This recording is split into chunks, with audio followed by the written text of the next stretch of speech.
안녕하세요. 4분 논문 리뷰 채널입니다. 오늘은 팀원과 위메프의 충격적인 미정산 사태를 계기로 기업 사기의 근본 원인과 그 예방책에 대해 깊이 있게 살펴보겠습니다.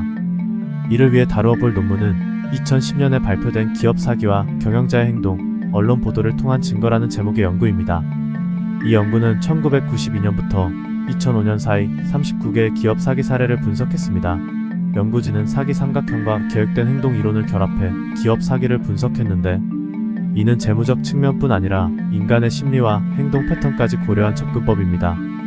연구의 주요 발견사항을 살펴보면 다음과 같습니다. 첫째, 개인의 성격 특성이 주요 사기 위험 요인으로 나타났습니다.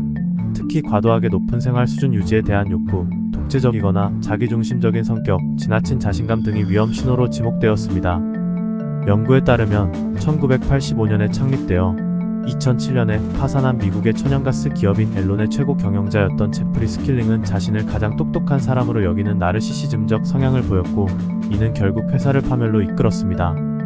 둘째, 기업 문화와 경영진의 태도가 사기 행위에 중요한 역할을 한다고 강조합니다. 무리한 목표 설정, 윤리적 가치의 부재 등이 사기 행위를 조장할 수 있다는 것입니다. 1983년부터 2002년까지 존속했던 미국의 유선통신 기업인 월드컴의 사례에서는 최고 경영자가 부하 직원들에게 어떻게든 숫자를 맞추라고 압박을 가했고, 이는 결국 대규모 회계 부정으로 이어졌습니다. 셋째, 본 연구에서는 기회 요인으로 복잡한 거래 구조, 취약한 내부 통제, 감사 실패 등을 지적했습니다. 예를 들어 미국의 보안 시스템 개발용 회사인 타이코 인터내셔널의 경우 최고 경영자가 회사 자금을 개인적으로 유용했음에도 불구하고 이를 적발하지 못한 감사에 실패가 있었습니다. 넷째, 금전적 인센티브, 특히 스톡옵션이 여전히 중요한 동기 요인으로 작용했습니다. 연구에 따르면 많은 기업에서 단기적인 주가 상승을 위해 회계 부정을 저지르는 경우가 많았습니다. 이러한 연구 결과를 팀원과 위메프 사태에 적용해보면 다음과 같은 시사점을 얻을 수 있습니다. 첫째, 미정산 판매자 대주주 합병법인 제안은 연구에서 지적한 과도한 자신감의 전형적인 예로 볼 수 있습니다. 이는 현 상황의 심각성을 제대로 인식하지 못하고 있음을 보여줍니다. 둘째, 대규모 미정산 상황은 내부 통제의 심각한 실패를 나타냅니다. 이는 연구에서 지적한 기회 요인 중 하나인 취약한 내부 통제와 일치합니다.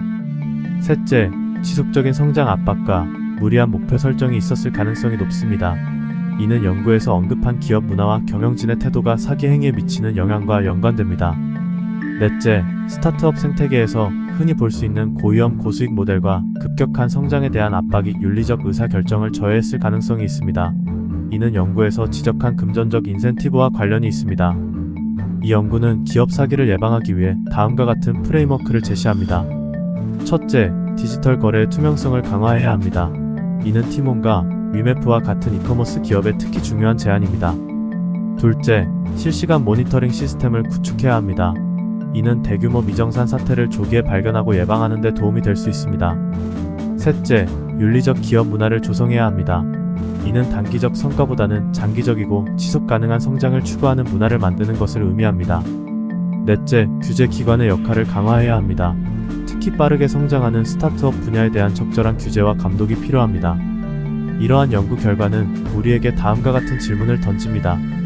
우리는 기업과 경영자를 어떤 기준으로 평가해야 하는가? 단기적 성과만이 아니라 윤리성과 지속 가능성도 중요한 평가 기준이 되어야 하지 않을까요? 개인의 양심과 조직의 압박 사이에서 직원들은 어떤 선택을 해야 하는가? 내부 고발 제도를 더욱 강화하고 보호할 필요가 있지 않을까요? 스타트업 생태계에서 빠른 성장과 윤리 경영은 어떻게 균형을 잡을 수 있을까? 정부와 투자자들은 어떤 역할을 해야 할까요?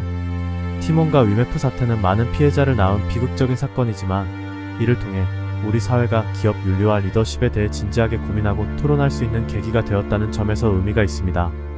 이러한 성찰과 논의가 앞으로 더 건강하고 지속 가능한 기업 생태계를 만드는 밑거름이 되기를 희망합니다. 이상으로 4분 논문 리뷰를 마치겠습니다. 여러분의 생각은 어떠신가요? 댓글로 여러분의 의견을 공유해주세요. 시청해주셔서 감사합니다.